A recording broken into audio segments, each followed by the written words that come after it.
इस वक्त मुल्क के चारों सूबे सैलाब की लपेट में हैं और चारों सूबे सैलाब की आफत से दो चार हैं।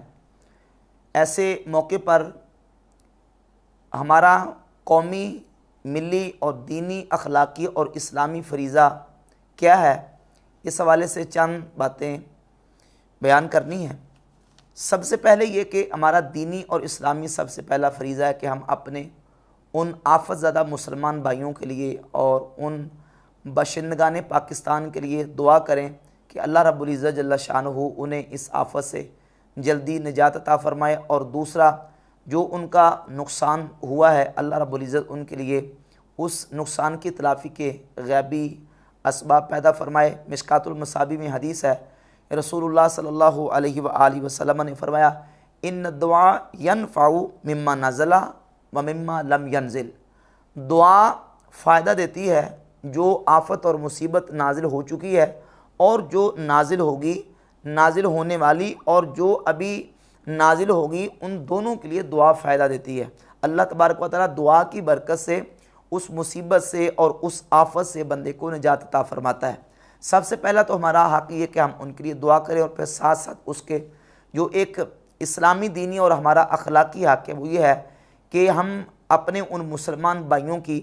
जिस तरह हो सकता है माली उनके साथ तावन करें और उनकी खैर खाई करें। दीन, नसीहत, खैर खाई का नाम है अल्लाह के लिए, उसके रसूल के लिए, ईमान वालों के लिए और आम मुसलमानों के लिए, मुसलमानों के इमामों के लिए।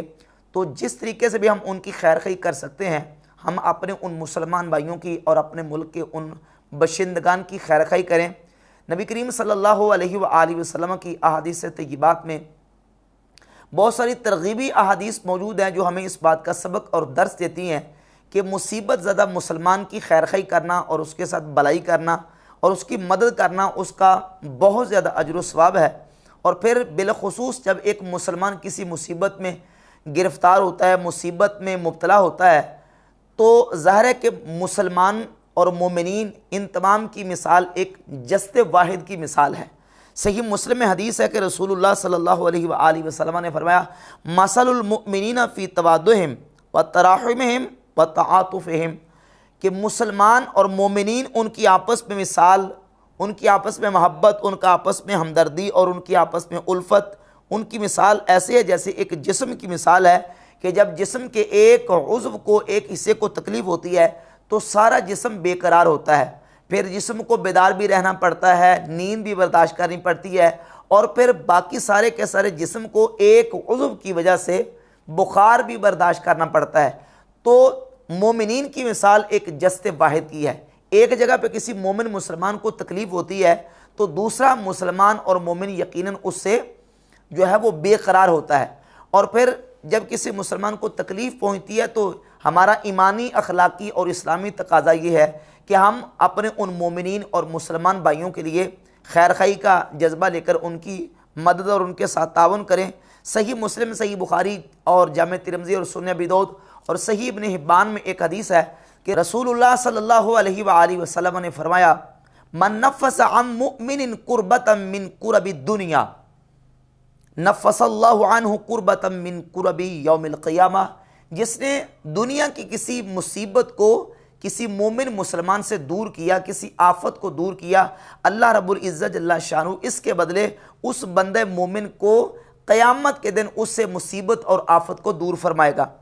और फरमाया, वमन यस्सर अला मुअस्सिरिन यस्सरल्लाहु अलैहि फ़िद दुनिया, जिसने किसी तंग दस्त के लिए दुनिया में आसानी पैदा की, अल्लाह तबारक व तआला उस बंदे मोमिन के लिए क़यामत के दिन आसानी पैदा फरमाएगा। और इसी हदीस के अगले अल्फाज सही इब्न हिब्बान में ये हैं, वल्लाहु फ़ी आउनिल अब्दी मा कानल अब्दु फ़ी आउनि अख़ीही, जब तक बंदा मोमिन अपने मुसलमान भाई की मदद करता रहता है तो अल्लाह रब्बुल इज़्ज़त उसके सिले में उस मोमिन मुसलमान की मदद फरमाता है। तो अब किसी भी मौके पर कोई मुसलमान मुसीबत और किसी आफत में मुब्तला है तो उसकी मदद करने से उसका सिला ये मिलता है कि अल्लाह तबारक व तआला एक तो उस आफत और मुसीबत से उस मदद करने वाले की हिफाजत फरमाता है और दूसरा अल्लाह रब्बुल इज़्ज़त उसको ये अजर और सिला अता फरमाता है कि आखिरत और क़यामत की जो मुसीबतें और आफतें हैं अल्लाह तबारक व तआला उस मोमिन मुसलमान से दूर फरमाता है। और एक और हदीस है मुस्नद अबी याला में कि जो किसी मुसलमान मोमिन की मदद करता है, उसके घर जाके, उसके पास जाके, हदीस के अल्फाज हैं कि मम मशा इला हाजत अखीहिल मुस्लिम, जो किसी मुसलमान भाई के पास गया चल के उसकी हाजत को पूरा करने के लिए, कतबल्लाहु लहू बिकुल्लि खुतवतिन यख्तुहा हसना,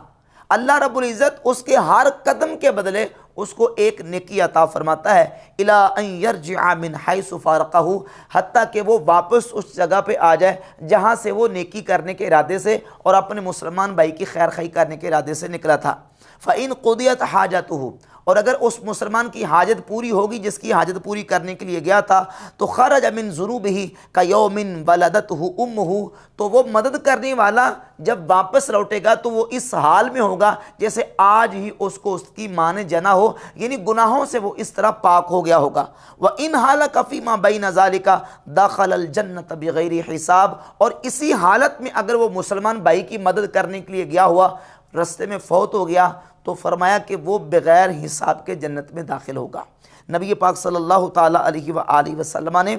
ये फ़ज़ाइल बयान किए हैं किसी मुसलमान भाई की मदद करने के। और एक और हदीस में है कि नबी पाक सल्लल्लाहु अलैहि व आलिहि वसल्लम ने फरमाया, अल मुजम्मुल औसत में हदीस है, मन अतअम अखाहु खुब्ज़न हत्ता युशबिअहु, जिसने किसी मुसलमान भाई को खाना दिया, उसको रोटी दी, हत्ता कि उसको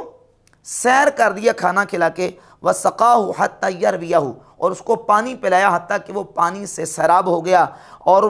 बअदहुल्लाहु मिनन नारि सबअ खनादिक, तो अल्लाह रब्बुल इज़्ज़त इस खाना खिलाने वाले और इस पानी पिलाने वाले के दरमियान और जहन्नम के दरमियान खंदक फरमा देगा उसके दरमियान, और उसको जहन्नम से इतना दूर कर देगा, उसके दरमियान 7 खंदकें होंगी। और दूसरी हदीस में यह है कि हर खंदक के दरमियान 500 साल की मुसाफत जो है वो इतना तवील और इतना जो है वो लंबी उसके दरमियान मुसाफत होगी। जो बंदा किसी मुसलमान मोमिन को खाना खिलाता है और पानी पिलाता है, अल्लाह तबारक व तआला उसको ये अजर और सवाब अता फरमाएगा। और एक और हदीस है अत-तरगीब व तरहीब की, हदीस नंबर 377 377 कि नबी पाक सल्लल्लाहु अलैहि व आलिहि वसल्लम ने फरमाया, मन अतअम अखाहु लुक़मतन हुलवतन, जिसने किसी मुसलमान भाई को एक मीठा लुक़मा खिलाया, लम यज़ुक़ मरारतन यौमल क़ियामा, अब ये बंदा जब क़यामत के दिन आएगा तो ये क़यामत के दिन कड़वाहट नहीं चखेगा, यानी ये बंदा जहन्नम का जो कड़वा, जो अज़ाब के तौर पर चीज़ें जहन्नमी को खिलाई जाएंगी, अल्लाह रब्बुल इज़्ज़त इस बंदे मोमिन को जिसने किसी मुसलमान को दुनिया में खाना खिलाया और मीठा खिलाया था, अल्लाह तबारक व तआला इसको जहन्नम के उस अज़ाब से महफूज फरमाएगा। और इसी तरह एक और हदीस है अत-तरगीब व तरहीब में 372 नंबर हदीस है कि नबी पाक सल्लल्लाहु अलैहि व आलिहि वसल्लम ने फरमाया, मन अतअम मुमिनन जाइअन अतअमहुल्लाहु मिन सिमारिल जन्नह, जिसने किसी भूखे मुसलमान को खाना खिलाया, अल्लाह तबारक व तआला इस खाने के सिले और बदले में इस बंदे मोमिन को जन्नत के फल खिलाएगा। वमन सक़ा मुमिनन अला ज़मइन सक़ाहुल्लाहु मिनर रहीक़िल मख़तूम, जिसने दुनिया में किसी मुसलमान को पानी पिलाया, अल्लाह रब्बुल इज़्ज़त इसके सिले और बदले में उस बंदे मोमिन को क़यामत के दिन सर बमोहर शराब तुहूरा पिलाएगा। वमन कसा मुमिनन आरियन, और जिसने किसी नंगे को कपड़ा और लिबास दिया, कसाहुल्लाहु फ़ी खादिरिल जन्ना, अल्लाह रब्बुल इज़्ज़त इस बंदे मोमिन को क़यामत के दिन जन्नती हुल्ला अता फरमाएगा। तो इन तरगीबी अहादीस को भी हमने सामने रख के अपने मुसलमान और अपने जो इब्तला और आजमाइश में और आफत में फंसे हुए हमारे भाई हैं उनकी मदद करनी है। कपड़ा पहुँचाएँ, उन तक राशन पहुँचाएँ, उन तक लिहाफ, बिस्तर और दीगर जितनी अशियाए खुर्दनोश और ज़रूरियात की चीज़ें हैं वो खुद पहुँचाएँ। एक एक कदम के बदले में अल्लाह रब्बुल इज़्ज़त एक एक नेकी अता फरमाएगा। अगर ख़ुद नहीं जा सकते तो जो मोतमद अलैह जो तंजीमें और तहरीकात हैं, बिलखुसूस हमारे अहले सुन्नत व जमात की दावत इस्लामी, वो भी इन रफ़ाई कामों में और बिलखुसूस सलाबज़दगान के लिए वो ये सारा सामान जो है वो पहुँचा रहे हैं उन तक, और उनके जितने कैंप वगैरह लगे हैं उन तक ये सामान पहुँचाए।